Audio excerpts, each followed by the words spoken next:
High friends welcome back to our channel Ipsita's world. आशा करছি তোমরা সবাই খুব খুব ভালো আছো। আমিও খুব ভালো আছি। আমার চ্যানেলে নতুন একটা ভিডিওতে তোমাদেরকে অনেক অনেক স্বাগত। সরস্বতী পুজোর প্রথম দিনটা ভীষণ আনন্দ করে নিশ্চয়ই সবাই কাটিয়েছো। আমিও খুব ভালোভাবে কাটিয়েছি। বাড়ির পুজো সবকিছু মিলিয়ে খুব আনন্দ করেছি। তারপর দ্বিতীয় দিন সকাল সকাল উঠে রেডি হয়ে বেরিয়ে পড়েছিলাম হবু শ্বশুর বাড়িতে প্রথমবার সবার সঙ্গে একসাথে সরস্বতী পুজোটা কাটাবো বলে। আর এই যে দেখো চলে এসেছি গৌরবের বাড়িতে। এসেই দেখলাম পুজোর সমস্ত অ্যারেঞ্জমেন্ট একদম সুন্দরভাবে শুরু হয়ে গেছে। আর বাইরেটা সকালবেলা কত ঠান্ডা আর কুয়াশা ছিল দেখেছো। সবকিছু পার হয়ে আমি সকাল 6টার মধ্যে কিন্তু এখানে পৌঁছে গেছিলাম। আর এই যে দেখো মা এখানে চলে এসেছে। আগের দিন সন্ধ্যেবেলায় ঠাকুর চলে এসেছিল। তারপর দুপুরবেলা একটু 10টা-11টা নাগাদ দিদি জামাইবাবু সবাই চলে এসেছিল। আর এদিকে পুজোও শুরু হয়ে গেছিল।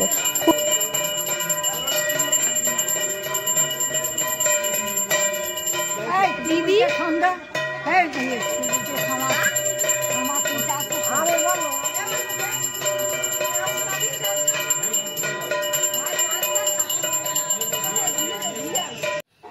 এই যে ইয়েলো কালারের পাঞ্জাবি পরা পুচকেটাকে দেখছো এটা হলো ছোটদির ছেলে। আর এই যে পিঙ্ক টি শার্ট পরা বেবিটাকে দেখছো এটা হলো ওর মেজো মাসিমণির মেয়ের ছেলে। তো ওদের দুজনের সাথে আমার বেশ মজা করে সময়টা কেটে গেছিল। আর এই যে দেখো এখানে একজন পাঞ্জাবি পরবে না জেদ করছিল। আর আমি তাকে বুঝিয়েই পাচ্ছিলাম না যে তুই পাঞ্জাবিটা পরলে তোকে সুন্দর লাগবে, তারপর আমরা অনেক ছবি তুলবো। তারপর আমরা চলে এসেছিলাম বাইরে। ঠাকুরমশাই কিছুক্ষণের জন্য একটু চলে গেছিলেন, কারণ অন্য আরো বিভিন্ন জায়গায় পুজো ছিল। এখানে পুজোটা সেরে রেখে চলে গেছিলেন। তারপর এসে এখানে হোমটা শুরু হয়েছিল। তারপর এই যে দেখো চলে এসেছি এখন। এখানে রান্নাবান্নার অ্যারেঞ্জমেন্ট হচ্ছে প্রসাদের জন্য। আর এখানে মায়ের ভোগে ছিল খিচুড়ি আর একটা সবজির তরকারি। আর যিনি রান্না করছেন না, ইনি কিন্তু আমার একজন স্টুডেন্টের দাদু। আর এই যে দেখো আমি তোমাকে একটু ঘুরে দেখাচ্ছি তোমাদেরকে। এখানে হয়েছিল পুজোর অ্যারেঞ্জমেন্ট। আর এই সামনেটায় ছিল অনেকটা বাগান। ইনি হলেন গৌরবের ছোটবেলার বন্ধু দীপাঞ্জনের মা। উনি কিন্তু ওই দিন পুজোতে ভীষণ হেল্প করেছেন। আর এই যে মামাকে দেখছো ইনি কিন্তু পুজোর জায়গায় সমস্ত রকম কাজকর্ম করে ঠাকুরমশাই এবং পুজোর সমস্ত কিছু। তারপর ঠাকুরমশাই শুরু করে দিয়েছিল হোম। আর হোমটা খুব সুন্দরভাবে সম্পন্ন হয়েছিল।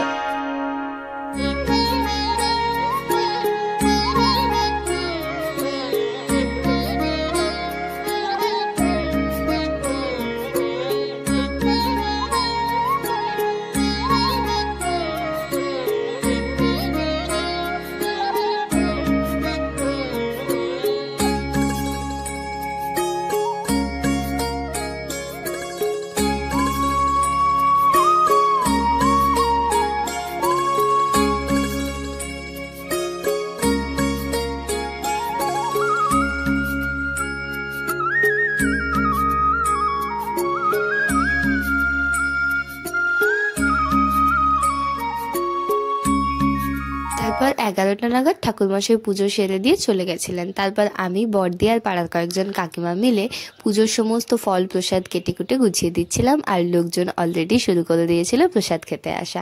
আর এই যে দেখো এখানে এরা যাদের দেখছো এরা হলো আমার সমস্ত স্টুডেন্ট আর তার গার্জেনরা। ওদের সাথে একটু গল্প করে তারপর আমরা 3টে নাগাদ বেরিয়ে পড়েছিলাম ঘুরতে। আমি, দিদি, জামাইবাবু, ঋষি আর গৌরব সবাই মিলে খুব আনন্দ করেছি। আর বেশ কয়েকটা জায়গায় ঠাকুরও দেখেছি। তো প্রথমেই চলে গেছিলাম এই যে দেখো এই জায়গাটা খুব সুন্দর। এখানে দাঁড়িয়ে আমরা একটু চা খেয়েছিলাম। এই যে জায়গাগুলো দেখছো এগুলো কিন্তু নদীর একদম পাশে। আর এখানে জোয়ারের জল কিন্তু ওঠে আবার নেমেও যায় ভাটার সময়। সেই জন্য দেখো বেশ একটু জল টাইপের আছে এই জায়গাগুলোতে। তারপর চলে এসেছিলাম শান্তিগাছি হাই স্কুল। এই স্কুলে এসে প্রথমে আমরা সবাই মিলে একটু ফটো তুলে নিয়েছিলাম। আর তারপর আমরা ওখান থেকে বেরিয়ে ঠাকুর দেখে চলে গেছিলাম আরো একটা জায়গায় সবাই মিলে। ওই তারপর আমরা চলে এসেছিলাম এমসি হাই স্কুল। এখানে ঠাকুরটা দেখে আমরা তারপর চলে আসছিলাম বাড়ি ফেরার পথে আমরা কিনে এনেছিলাম 2টো দেশি মুরগি। আর আজ রাতের মেনুতে ছিল পার্শে মাছ সর্ষে বাটা দিয়ে আর দেশি মুরগির লাল মাংস। আমার শাশুড়ি মা কিন্তু খুব সুন্দর মাংস রান্না করেন। তারপর উনি রান্নাবান্না করে দিয়েছিলেন সন্ধ্যাবেলা।